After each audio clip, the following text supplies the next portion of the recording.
प्यारा बाबा, मीठा बाबा, धन्यवाद बाबा। आज हम सुनेंगे अव्यक्त बाप दादा के महावाक्य। अव्यक्तवाणी 15 अक्टूबर 1975। बाबा ने कहा, वायदा है कि मेरा तो एक बाप, दूसरा न कोई। अगर वह नहीं निभाते तो यह भी झूठ हुआ। ऐसे ही धोखा और ठगी कौन सी करते हो?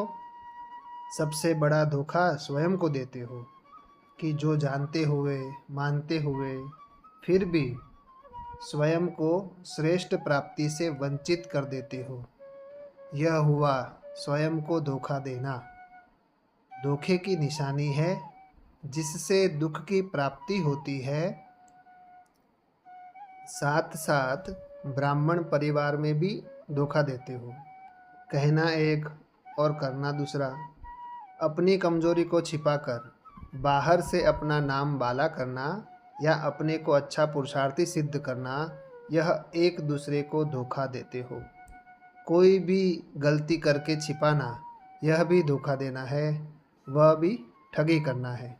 15 अक्टूबर 1975।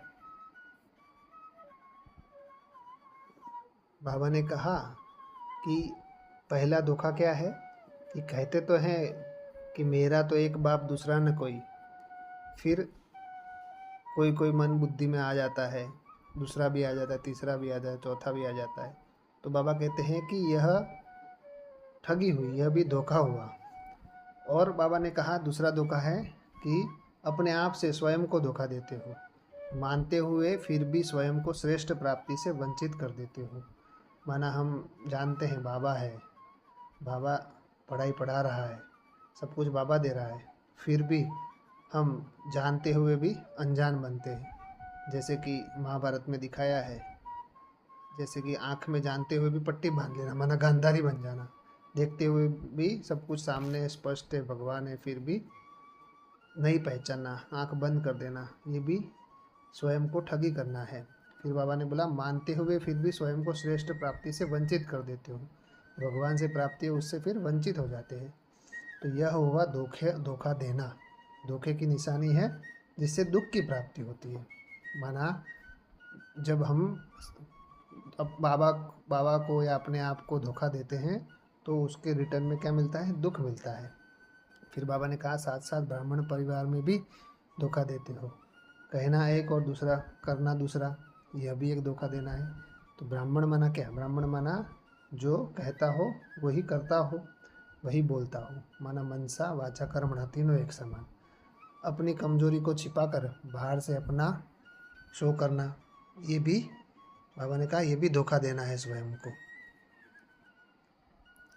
बाबा कहते हैं कि अपनी कमी कमजोरी बाप से या ब्राह्मण परिवार से छुपा के हम अपना ही नुकसान करते हैं। जैसे कि फॉर एग्जांपल डॉक्टर है, डॉक्टर के पास अगर हम अपनी बीमारी छुपाएंगे तो फिर वो डॉक्टर का नुकसान थोड़ी होगा, वो तो जो बीमारी छुपा रहा है उसका नुकसान होगा।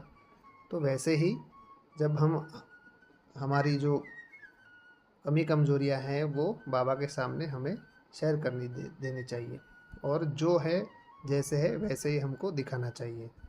तो बाबा कहते हैं तो सुख मिलेगा। तो फिर बाबा कहते हैं कि धोखे की निशानी है जिससे दुख की प्राप्ति होती है। साथ साथ ब्राह्मण परिवार में भी धोखा देते हो। कहना एक और करना दूसरा। अपनी कमजोरी को छिपाकर बाहर से अपना नाम बाला करना या अपने को अच्छा पुरुषार्थी सिद्ध करना, यह एक दूसरे को धोखा देते हो। कोई भी गलती करके छिपाना, यह भी धोखा देना है, वह ठगी करना है।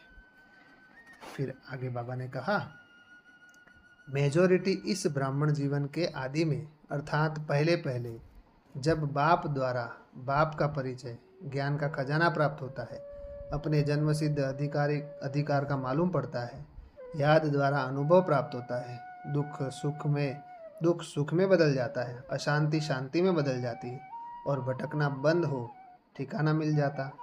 उस शुरू की स्थिति में बहुत अच्छे, तीव्र, उमंग उल्लास वाले, खुशी में झूमने वाले, सेवा में रात दिन एक करने वाले, संबंध और शरीर की शुद्ध बुद्ध भूले हुए, ऐसे फर्स्ट क्लास, सर्विसेबल, नॉलेजफुल और पावरफुल स्वयं को भी अनुभव करते हैं और अन्य ब्राह्मण भी उनको ऐसे ही अनुभव करते हैं। लेकिन आदि के बाद फिर जब मध्य में आते हैं तो पुरुषार्थ से, अपनी सेवा से, खुशी और उमंग से संतुष्ट नहीं रहते। अपने आप से क्वेश्चन करते रहते हैं कि पहले ऐसा था, अभी ऐसा क्यों? पहले जैसा उमंग कहाँ चला गया? पहले वाली खुशी गायब क्यों हो गई? चढ़ती कला के बजाय रुकावट क्यों हो गई? जबकि ज्ञान गुह्य हो रहा है, समय समीप आ रहा है, सेवा के साधन भी बहुत प्राप्त हो रहे हैं, और फिर भी पहले जैसा अनुभव क्यों नहीं होता? मेजॉरिटी का यह अनुभव देखा। अब इसका कारण क्या? बाबा आगे उसका कारण भी बताएंगे। बाबा ने कहा कि जैसे शुरू में जब ज्ञान में कोई भी आता है तो एकदम उमंग उत्साह, उड़ती कला, सुख का फीलिंग बहुत अच्छी तरह से आता है। फिर जैसे जैसे जैसे जैसे पुराने होते जाते हैं तो वो उमंग उत्साह धीरे धीरे ख़त्म होता जाता है, कम होता जाता है। तो बाबा ने कहा कि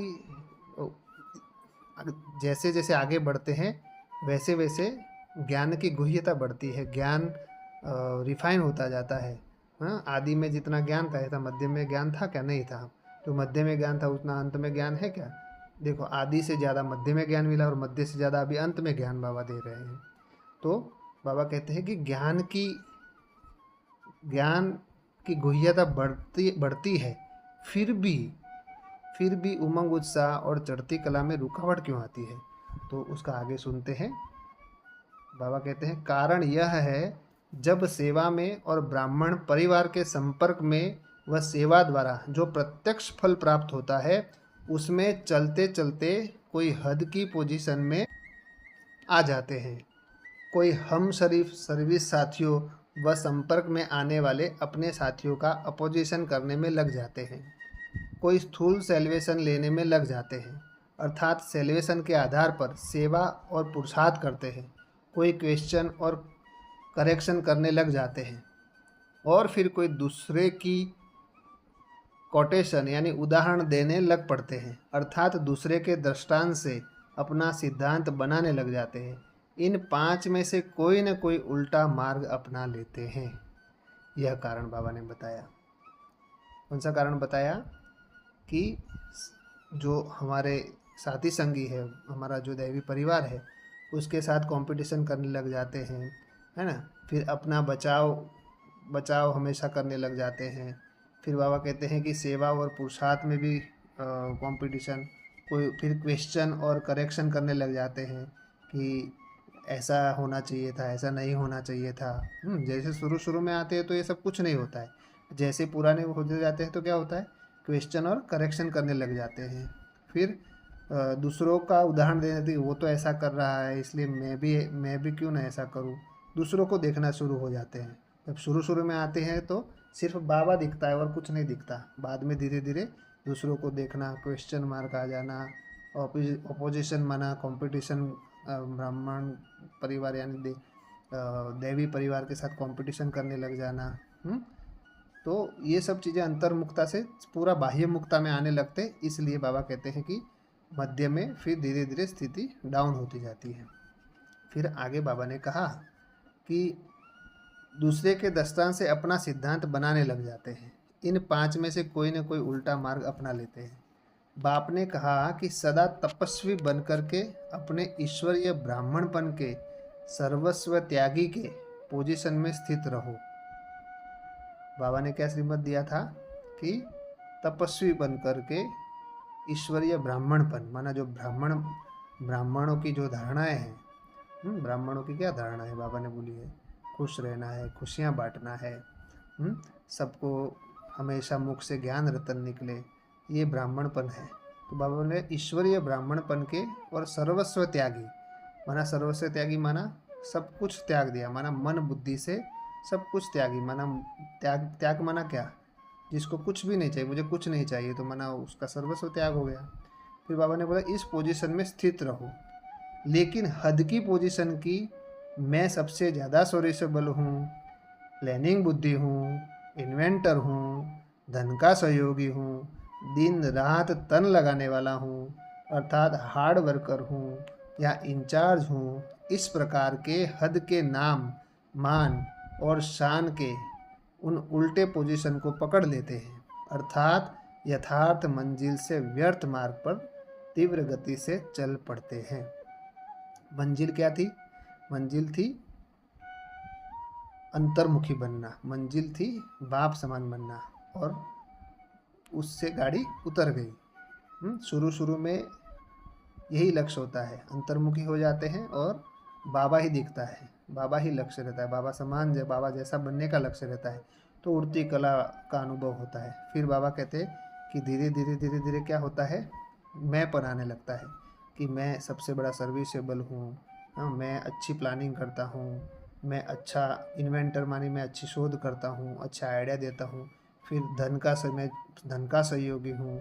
फिर मैं दिन रात अपना तन लगा रहा हूँ, मैं बहुत हार्ड वर्क कर रहा हूँ, मैं बहुत अच्छा सेवादारी हूँ। ये जो मैंपन आ जाता है ना, इस प्रकार के हद के, ये सब हद के नाम, मान और शान है। उससे क्या होता है, बाबा ने बोला उल्टी पोजीशन को पकड़ लेते हैं। तो इसलिए हमारी स्थिति आदि जैसी नहीं रहती। तो आदि जैसी स्थिति रहने के लिए बाबा ने क्या बोला, पूरे अंतर्मुखी, तपस्वी, ईश्वरीय ब्राह्मणपन के संस्कार और सर्वस्व त्यागी पोजीशन में स्थित रहेंगे, तो वही उमंग उत्साह जो शुरू में था वही अंत में भी रहेगा। 27 अक्टूबर 1975 के अव्यक्त बाप दादा के महावाक्य है।